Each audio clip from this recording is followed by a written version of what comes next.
Olá, meninas e meninos. A gente vai dar continuidade ao nosso estudo remoto, né? E o assunto que a gente vai tratar hoje é sobre as ferramentas para eletricista. Aí você me pergunta, Flávia, como que eu vou escolher a ferramenta certa, né? Já que tem tantos tipos de ferramentas, de vários materiais diferentes, tamanhos diferentes, preços diferentes, para várias funções. Então, a gente precisa entender qual que é a atividade que a gente vai executar para poder definir a ferramenta. Então, é preciso saber escolher a ferramenta certa para o serviço que será executado, levando em consideração a segurança do trabalhador. Observando que em algumas ferramentas a gente tem categorias de utilização, e a gente vai entender isso melhor um pouquinho para frente, tá? Aí, quais são essas ferramentas, né, adequadas para o eletricista? A gente tem ferramentas que são chamadas de linha básica, que são ferramentas mais simples em sua confecção, são aquelas que normalmente enferrujam, elas, às vezes você vai utilizar, elas quebram, o cabo solta, o parafuso solta, tem umas ferramentas assim, né? A gente tem as ferramentas da linha profissional, que são ferramentas feitas de materiais de boa qualidade, são ferramentas boas. A gente tem a linha de ferramentas isoladas, que obedece à NBR 9699 de 2015, que fala que as ferramentas isoladas, elas precisam ter uma isolação de 1000 volts em corrente alternada e 1500 volts em corrente contínua. E a gente tem também a linha de ferramentas isoladas, mas com uma certificação internacional, tipo a VDE, IMQ, como algumas outras que a gente tem por aí. Flávia, mas tanto a que segue a NBR quanto as de norma internacional, elas não atendem a isolação de 1000 volts em corrente alternada e 1500 volts de corrente contínua? Atende, todas elas. Qual que é a diferença básica? Se a gente pegar a nossa NBR, ela estabelece que os testes feitos para as ferramentas é por amostragem, ou seja, seleciona lá 3 ferramentas daquele lote, faz os testes, aí pode ser o teste mecânico, um teste de pressão, um teste de tensão, aí tem lá a seleção de testes que vai fazer específico daquela ferramenta. Se uma delas não passa no teste, em qualquer um desses critérios, seleciona mais 6 ferramentas e testa essas outras 6. Se uma delas também não passar, esse lote é descartado. Já a linha que tem a certificação internacional, tipo VDE e IMQ, as ferramentas são testadas uma a uma, tá? Então não é por lote, é ferramenta por ferramenta. E isso, é claro, vai encarecer o preço dessa ferramenta. Esse é o símbolo que vem na ferramenta quando recebe certificação IMQ. Essa certificação ela é fornecida pelo Instituto Italiano da Marca de Qualidade e segue as normas europeias, com um alto padrão, tá? Do Comitê Italiano Eletrotécnico. O cumprimento dessa norma, ela vai garantir que o produto é fabricado com as melhores práticas. A gente tem também o VDE, que é o Instituto Alemão de Ensaios e Certificações em Elétrica e Eletrotécnica, onde a gente tem uma ferramenta que tem esse símbolo do VDE, a gente tem certeza que são fabricados com aço de alta qualidade para uso seguro e também de fácil manuseio. Então, facilita bastante quando você vê esse símbolo a identificar que é seguido ali algumas normas internacionais. Então, para obter esse certificado, VDE ou IMQ, além de ser aprovada segundo os padrões de mais rigorosa norma, né, de isolação para ferramentas manuais, que é de acordo com a nossa NBR, também vai seguir a norma europeia 60.900. As ferramentas vão passar por algumas baterias de testes. E esses testes vão incluir o ensaio de aderência, que as ferramentas não podem ficar escapando, ensaio de pressão, ensaio elétrico. Ali no ensaio elétrico, por exemplo, a ferramenta ela fica submetida ali a um produto químico durante algumas horas e depois recebe uma tensão de 10.000 volts, ou seja, 10 vezes mais do que a capacidade dela, que é 1.000 volts, né? Aí sofre ensaios de impacto, também de flamabilidade, que eu enxergo como uma coisa muito importante, porque a ferramenta não pode pegar fogo, né? Essa capa aí não pode queimar. Imagina, você está trabalhando e de repente ocorre ali um curto e a ferramenta pega fogo. Então, isso não pode. Então, um exemplo. Aqui nesse alicate vem 1000 volts, o ano de fabricação, que a gente precisa ficar atento também com relação a isso. Tem gente que não compra a ferramenta nem olha quando é que ela foi fabricada. E o símbolo do certificado internacional de qualidade, ok? É que tem qual que é a norma internacional que está sendo seguida e código do item do produto.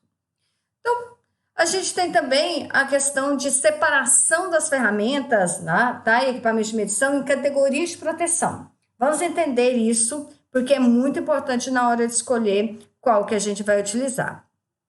Isso é para garantir mesmo a saúde e segurança do trabalhador, tá? Então, são divididas em 4 categorias, CAT 1, 2, 3 e 4, e refere à capacidade do equipamento de suportar os transientes, que são os surtos de tensão elétrica que ocorrem no intervalo de tempo muito pequeno, que vem da rede.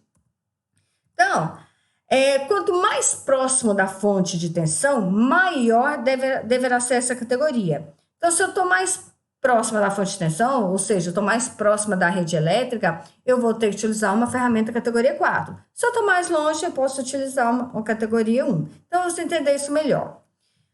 Com relação a essa questão das categorias. Observem a rede,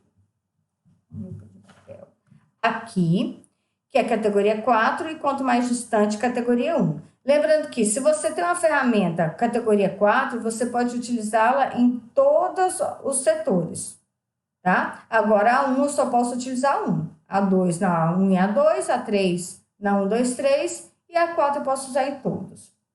Então, vamos entender aqui, a categoria 1. A gente vai utilizar, né, ferramentas e equipamentos de medição apenas em circuitos e equipamentos eletrônicos protegidos. Então, são equipamentos destinados à medição de baixa tensão. Então, seria o quê? Um radiotransmissor, TV, circuitos eletrônicos, então, isolados. Já a categoria 2, se a gente olhar aqui, ó, ele está usando multímetro para fazer a medição aqui na tomada. Então, pode ser usado em aparelhos domésticos, escritórios ou laboratórios, né? Como tomadas ou pontos de alta tensão com circuitos de ramificação longa. Então, se eu vou trabalhar para fazer uma leitura de alta tensão, eu tenho que estar pelo menos distante 10 metros da categoria 3 e 20 metros, né, da categoria 4. Então, tem que ser observado isso. Já na categoria 3, pode ser usado em barramentos, linhas de alimentação de plantas industriais, em painéis de distribuição, tomadas e conectores ou em conexões curtas em relação à entrada da rede da concessionária, tá? Então, a gente pode falar que é utilizado para verificação e empregados também em ambientes residenciais, comerciais, bem como iluminação e em circuito de distribuição desses ambientes. Aí entra a parte de medição trifásica, equipamentos físicos, como, por exemplo, os motores, tá? E a gente tem a categoria 4, que pode ser utilizado na linha de baixa tensão, ali do poste até a construção. Então, são linhas aéreas, né, para edifícios isolados, tá? Linhas subterrâneas para bombas, medidores de eletricidade e equipamentos de proteção sobre a corrente primária. Com relação às categorias, eu já falei, né, que você pode utilizar a 4 em todas elas, a 3 na 2 e a 1, mas a gente não pode usar uma categoria menor no local onde eu tenho uma categoria maior, ok? Por questão de segurança mesmo, por causa dos transientes. Então, se a gente for pensar, quais as ferramentas, né? Vamos falar um pouquinho mais sobre essa questão. A gente tem ferramentas que são indispensáveis para eletricistas, que são o alicate universal, específico para eletricista, chave de fenda, pode ser a fenda paralela, a fenda Phillips, detector de tensão, uma chave teste, multímetro, fita isolante, trena e passa-fio, que é a sonda. Para mim, são esses essenciais, são indispensáveis para o eletricista. E os necessários, que à medida que você vai trabalhando, você vai vendo a necessidade de comprar esses equipamentos, tá? Essas ferramentas que vão auxiliar no nosso trabalho, que é o alicate de corte, de bico, decapador, de prensa, uma furadeira, uma parafusadeira, um martelo, uma faca desencapadora universal, lanterna e o nível. Então, vamos entender um pouquinho melhor sobre eles. O alicate universal, claro, é uma ferramenta extremamente versátil e ela é essencial em qualquer caixa de ferramentas. Então, ela é indicada para segurar, puxar, cortar fio, também para fixar, montar, ajustar e dobrar peças de um modo geral. Então, a gente tem os alicates básicos, os alicates profissionais, os alicates que obedecem à nossa NBR e os alicates que vêm com a certificação internacional. E a gente tem também os alicates para eletricista. Então, os alicates para eletricista, se a gente observar aqui, ó, ele tem cabo isolado, 1000 volts. É o mínimo que a gente pode ter na nossa caixa de ferramentas, tá? Então, custa aí na faixa aí de R$80, só para vocês terem uma ideia. Se você for optar por um alicate que tem uma certificação internacional, esse, por exemplo, está na faixa de R$190. Aí você vai baseando qual alicate que seria adequado para você, tá? Com relação ainda ao alicate, a gente tem que entender que o alicate ele é versátil por quê? Porque a gente pode utilizar por todas as partezinhas dele. Então, ali na ponta, chamada ponta dentada, é onde a gente utiliza para poder apertar e dobrar chapas e também os fios. Então, eu posso fazer até um olhar ali com essa ponta. Já essa parte do meio, que é chamada de vão dentado, é utilizado como recurso para fixar ou retirar parafusos e dutos. Essa partezinha ali, que é a lâmina central, é ideal para cortar e desencapar fios. Você demora um pouquinho, às vezes, para poder pegar a prática ali na hora de desencapar, mas funciona bem também, já que você vai adquirir um alicate de qualidade para eletricista. A gente tem aquela partezinha ali da lateral, que poucas pessoas conhecem, mas ela é muito boa para cortar arame, e corta arame com precisão, tá? A gente tem também aquela parte de baixo ali, então se você for precisar crimpar um terminal, você pode utilizar essa, como se fosse uma prensazinha mesmo, para poder crimpar esse terminal. E a gente tem também essa parte da proteção no alicate, que é tipo uma ondinha mesmo, um morrinho, que é para sua mão não escorregar e tocar na parte metálica. Então, é uma segurança a mais que a gente tem no alicate de eletricista, tá? Bom, essa é a primeira parte que eu queria trabalhar com vocês. Tem mais 2 vídeos que eu quero que vocês assistam, falando só sobre ferramentas para eletricistas, tá? E o esquema é o mesmo. Tem os vídeos, depois tem uma atividade para vocês fazerem. E não esquecer da lista de presença. Beleza? Então, assistam os próximos vídeos.